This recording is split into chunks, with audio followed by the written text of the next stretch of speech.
Hello everybody! Today I'm going to be just cleaning up some bars of soap. Here is an end piece sample that I will be cleaning up. I have all kinds of soap, well really just two different kinds of soap to clean. But this is what it looks like after it's cleaned up. And this is what it looks like before. So it just kind of gives it a bit of a more professional look. Now you might be into the more rustic look, and that's completely fine. You could leave it like this and that is completely acceptable. You don't have to make it look like a picture perfect bar of soap. And not all of my soaps are plain and beveled, depending on if I feel like it or not. And if I want them to be more rustic, I leave them more rustic. So this soap here, it actually looks kind of crazy here, but none of this is lye. This is this has honey and stuff in it, and just I think from it heating up, the oats in it just all went to the middle, and I don't know, it just did that. So I checked it to see if it was lye heavy at all, and it's not. So I'm gonna go ahead and just clean it up. Now it is gonna just look kind of weird, and that's okay. This is an unscented bar that I specifically made with eczema in mind. So I'm gonna go ahead and clean it up and just kind of show you guys what it looks like clean. Now this didn't plane it completely. It actually like skipped a little bit of this section here, so I'm gonna go over it just one more time.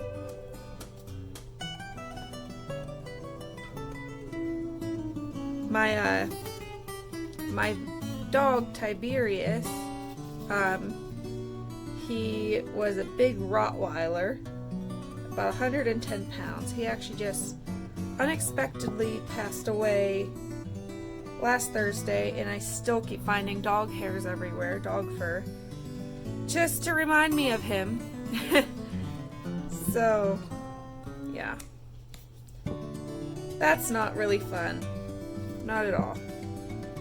But we're getting through it.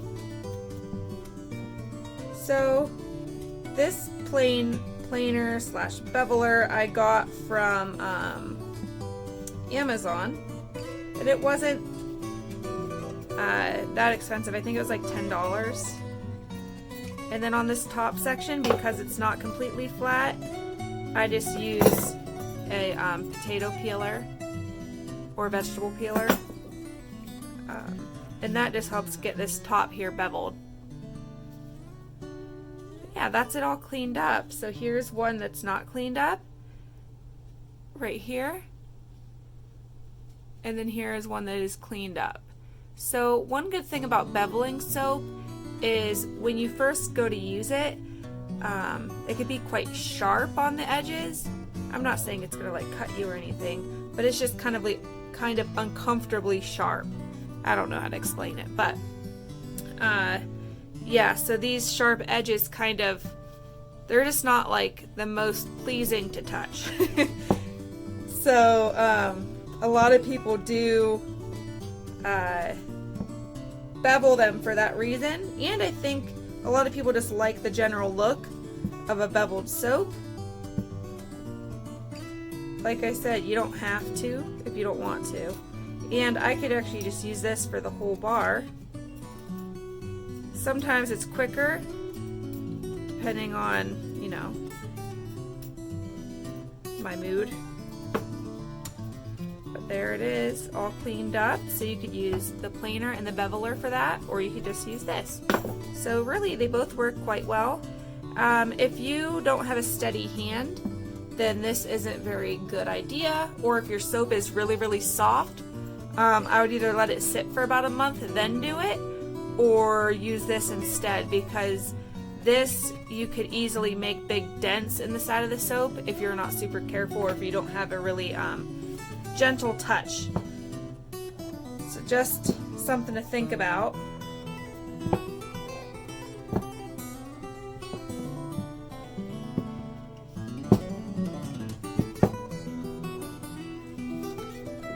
I'm actually just going to use this potato peeler because it's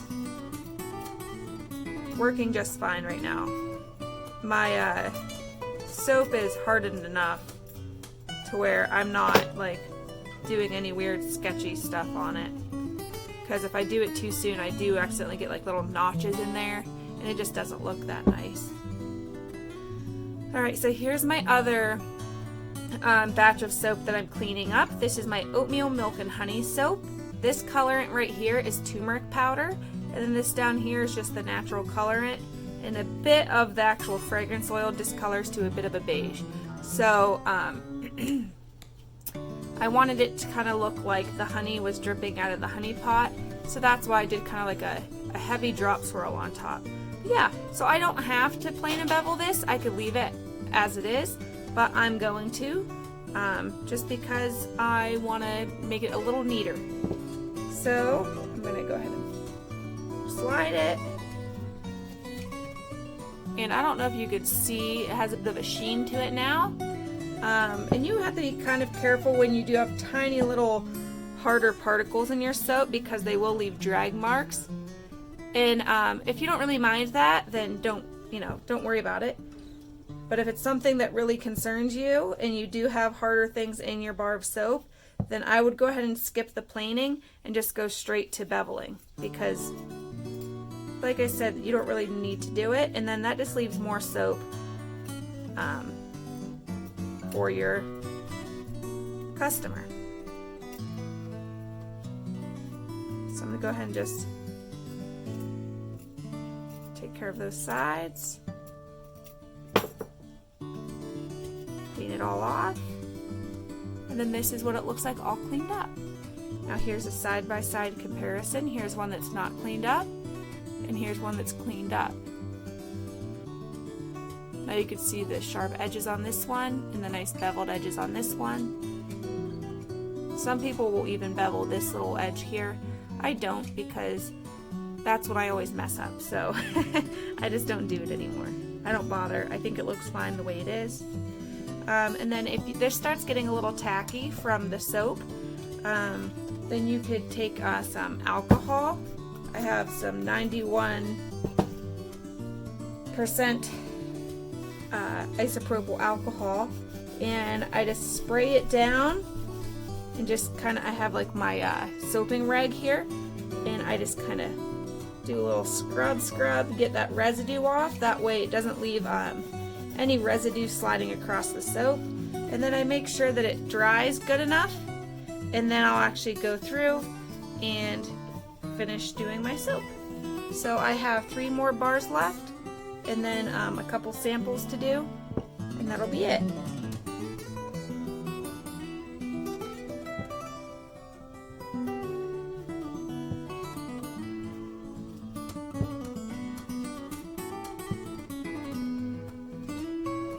And I think it just looks so pretty, all planed and beveled. And I'm wearing gloves because freshly planed soap, it's easy to get fingerprints on it. Even with gloves, you still leave finger marks, but not your actual fingerprint.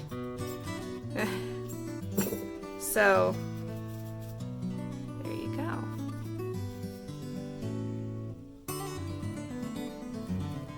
And if you wanted to, you could actually steam the soap to give it some shine and to take away any kind of marks on it, but I don't really care to do that.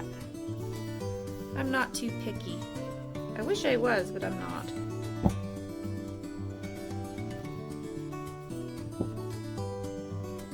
I like to pull it toward me because it just gives me a bit more control over the soap. Some people, they like to do it away from them, and that's all personal preference. And I'm actually going to go into here again and just, how did I miss an edge? There we go. A little bevel. And then go here, here, and then just make sure before this sets up too much more that you actually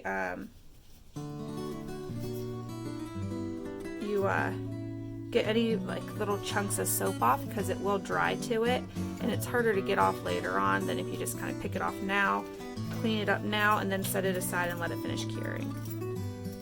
These are about a week old, and the other ones I did are about 2 weeks old. My son just pressed his toy, so if you hear singing, that's what that is. So this was an end piece. That's why it looks very plain on this side and then has more of the design on that side. But end pieces are just as good as the other pieces. Some people use the ends, like both ends, for samples, but I just use one end for samples, and that works good for me. I'm not too, oh, see, okay, so this was a little bumpy, so my bevel is actually notched in right here. So that's one instance where having this would come in handy. But I'm gonna go ahead and just finish this by hand anyways, because whatever.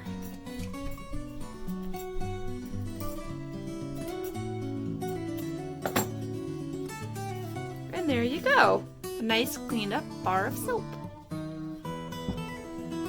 Here is a little sample slice from that. A lot of times the samples I do not plane and bevel them, just because they're already such a thin piece anyways, so I really don't want to take too much off of the sample. But sometimes I will just go in instead of planing it and just kind of take a bit of that edge off, just to give it a, I don't know, prettier look, I guess. And it doesn't do too much, but I mean, it shows that you, even the samples, you put a little bit of care into, even though they're just little free samples. But that doesn't mean you can't take care of them as if they were something you were selling. So I'm going to just, this one I'm going to plane because it is a thicker sample. Just so I can make this one a little nicer, since it is a little, I don't know, ugly, on the uglier side more than the other one. So I'm just going to take this on the top, and that's as far as I'm going to go with this one. So that just really makes it look a little neater, a little bit more like, you know, you put some thought and care into even the samples. And now, that is all of the scraps from these soaps. Now what you could do with these is you could put them all in a plastic baggie, seal them up, and then use these in a later soap. Or you can actually take a few of these shreds, stick it in some water, and heat it up a little bit, let it dissolve, and then throw it in a pump bottle. And you could use it as a foam pumping soap with, like, use distilled water or purified water, and yeah, that would make really nice foam soap. Or you could make soap balls out of these, or you could like just throw them right into soap as they are, and have it be like the kitchen sink soap, where it's like a little bit of everything, like your scraps. That way you don't have to waste any of them. Yeah, like this is a cute little roll there. Some of them roll up nice, some of them don't. Like this one's just like a little zigzag. But these make cool soap curls. So if you have a soap where you want to do soap curls in it, you could put this in it, stick them in the top, do all kinds of stuff with it. Nice, pretty piece of soap curl. Alrighty guys, that is it for this video. I am going to let you guys go. If you have any questions about planing and beveling soap, or any suggestions on, you know, how you like to do it, recommendations, whatever, go ahead and leave a comment down below. If you're not subscribed to my channel, you can subscribe, and I always try to respond to every comment down below. And if I don't respond to your comment, it's because somehow the notification never went through. But a lot of times, well, pretty much all the time it does go through. There was only one time where I missed a comment from like a few months back, and I saw it. And I was like, oh, well, that was 6 months ago. So I went ahead and I responded 6 months later. I'm like, well, this is crazy. YouTube just told me that the comment, like it said it was a recent comment, and then when I looked at the date of it, it wasn't. So, yeah. Alrighty guys, thank you so much for watching. I'll see you in my next video. Bye!